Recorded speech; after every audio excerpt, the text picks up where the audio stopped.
Banakin, et pour les 35 ans de Banakin, on a parlé de la quinoise. C'est le premier café cultivé à Kinshasa. La plantation est à Kimwenza, l'usine est à Kingabwa. Et donc du coup c'est vraiment un café congolais 100%, quinois 100%.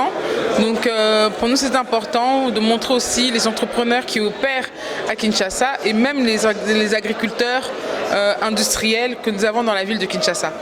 Déjà la quinoise, la plantation à Kinshasa, c'est la seule plantation qui existe à Kinshasa.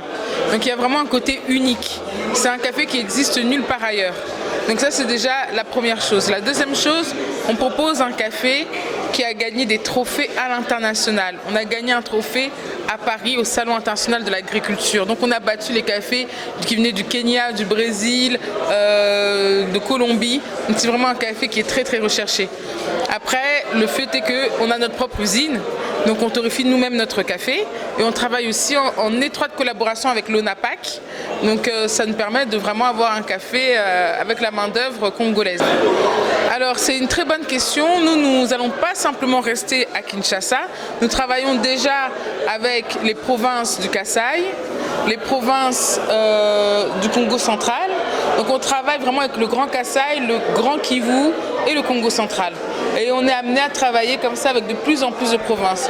Actuellement on travaille avec 9 provinces et on veut lancer vraiment que ce soit partout dans notre nation.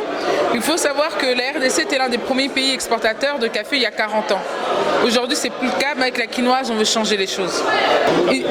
Alors oui, le ministère des PME a été amené à nous accompagner, que ce soit au travers des programmes comme COPA ou FOGEC. Maintenant, ce que nous on souhaiterait, c'est aussi qu'on soit accompagné par le ministère du Commerce extérieur pour pouvoir exporter notre café et montrer le café congolais à l'international. On a rencontré aussi le gouverneur, qui est donc le premier quinois, le gouverneur de la ville de Kinshasa. Donc c'est tout à fait normal aussi qu'il commande pour l'hôtel de ville la quinoise. Et donc on espère pouvoir le revoir très prochainement et avoir son soutien. Bon, aux Quinois, surtout aux entrepreneurs, je dirais de ne pas se laisser abattre quand on vous dit que vous faites des quinoiseries.